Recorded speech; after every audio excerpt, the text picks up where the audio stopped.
Então, passado todo esse processo que a gente conversou aqui sobre mitos e todo o contexto atual da reforma agrária, a gente continua ainda num país, um dos maiores, um dos países com maior concentração fundiária do mundo. O Brasil hoje é um dos países mais desiguais no campo, onde grande parte das terras estão na mão de poucas pessoas. E isso é um processo histórico. Então, mesmo a reforma agrária tão conturbada estando em vários projetos de diferentes ideologias, igreja, Partido Comunista, governo centro-esquerda, governo de direita, ela não conseguiu ainda atingir seu propósito, que é justamente o combate a essa terra enquanto mercadoria. E aí a gente consegue observar esses dados, é um mapa também produzido pelo Dataluta, que mostra como o Brasil ainda continua sendo um dos países onde a concentração da terra é uma das suas principais características. E a gente consegue ver essas manchas, né? Quanto mais vermelho escuro, mais concentrado a propriedade da terra nesses locais. Então, a gente vê Mato Grosso do Sul, nós vemos a região ali de Colinas, se vocês observarem, tem uns pontinhos mais escuros também, onde a concentração chega quase ao extremo. Tá bom?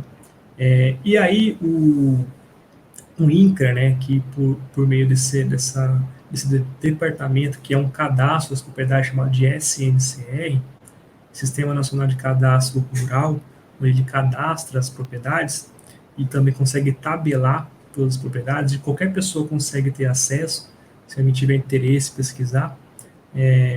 Ele constatou que em 2018 haviam 424 imóveis com tamanho superior a 100 mil hectares. Mas, além disso, que é claro que 100 mil hectares é um tamanho fora do comum já para os padrões brasileiros, existem 887 imóveis rurais com 600 vezes o tamanho do módulo fiscal do seu município. O que isso significa? O Estatuto da Terra, criado lá em 64, ainda em vigor hoje no Brasil, ele estabelecia alguns limites para a propriedade no Brasil. E esses limites era que ele não poderia ultrapassar 600 vezes o módulo fiscal. Ao ultrapassar esse módulo fiscal, ele seria então considerado de interesse para a reforma agrária no Brasil. E também seria considerado um latifúndio. Tá? A gente lembra que latifúndio vem lá da Europa, né, da Idade Média e tudo mais. E ele vem para o Brasil sobre outro contexto e outra roupagem, mas são 887 imóveis que possuem, podem ser considerados latifúndios, que deveriam, na verdade, se tornar assentamentos rurais. Mas, obviamente, são 887 imóveis que são grandes reservas de valor, né, para os seus proprietários. Existe o caso, se não me engano, no último encontro que nós tivemos aqui sobre o Pantanal, eu até comentei sobre ele, onde a maior propriedade do Brasil, ela possui quase 1 milhão de hectares. E ela já passou por vários processos, teve uma CPI, a CPI da grilagem, onde ela foi citada. Ela é de propriedade de professores universitários do sul do Rio Grande do Sul, mas ela fica na Amazônia. Na verdade, é um fundo de pensão, né, uma aposentadoria privada desses professores universitários de medicina. E esse fundo de pensão acabou comprando essa fazenda gigantesca, com quase 1 milhão, que existe até hoje, apesar dos documentos e a própria CPI já mostrarem que ela é fruto de uma grilagem, e ela continua sendo uma grande reserva de valor na Amazônia brasileira.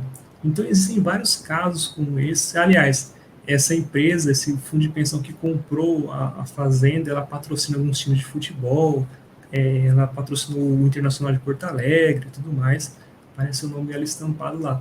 Mas ela também é latifundiária, são médicos latifundiários, grileiros que estão usando a terra como se fosse parte da sua aposentadoria, né? Que isso, pela Constituição brasileira, pela legislação brasileira, é completamente errado, que deveria então ser destinado para a reforma agrária.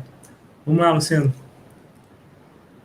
E esse é um mapa, né, parte da minha tese, onde os dados do INCRA, são bem interessantes e que a gente está começando a aprender a utilizá-los. Nesse caso aí, um pouquinho estranho para quem não está acostumado com o geoprocessamento, com o mapeamento, o INCRA, ele, no seu cadastro das propriedades, ele consegue dividir a propriedade que tem o documento e a propriedade que o dono não tem o documento. Então, a pessoa tem uma fazenda, a fazenda pode ser grande, pequena, mas ele não tem nenhum documento comprovando que aquela fazenda é dele ou que essa fazenda tem uma origem correta, vamos dizer assim. Então, se vocês observarem em vermelhinho, são os locais onde existem propriedades, tá? O formato aí dos desenhos, dos polígonos aí são os formatos das fazendas, onde a gente consegue observar onde existem propriedades no Brasil que o proprietário provavelmente não tem nenhum documento comprovando que essas terras são legais. Ou seja, o INCRA sabe sim onde estão, quem são os grileiros no Brasil, mas de alguma forma não realiza reforma agrária. E aí, a gente, já para encerrar também, que já está um pouquinho avançado, sabendo dessa informação, é bem interessante a gente começar a pensar a reforma agrária, então, como uma política pública não só para as pessoas beneficiadas, mas para toda a sociedade. O Plínio de Arruda Sampaio, ele vai fazer uma analogia da reforma agrária como uma feijoada, onde a terra seria o feijão e os demais ingredientes seriam, então, crédito, participação popular, entre essas coisas. Então, é sempre importante pensar em reforma agrária não só como uma distribuição de terras, mas também a necessidade de garantir que essas pessoas fiquem com dignidade no campo. É isso aí, Luciano. Aberto com as perguntas. Nossa, incrível. Eu fiquei observando aqui a parte da Bahia, né, desse seu mapa aí. Nossa, tá muito vermelho, né? Bahia, oeste da Bahia, ali onde impressionante. A soja avança ali, uma região bem complicada. O sul da Bahia também, onde uma empresa de celulose e papel muito famosa também tem grandes propriedades. Tá. Eu sou dessa região, Teixeira de Freitas, então por isso que eu observei, tá muito vermelho. E só lembrando que esse mapa você tem desenvolvido ele na sua tese, como dado da sua tese, né? Isso, é um dado da então minha você tese. Vai utilizar...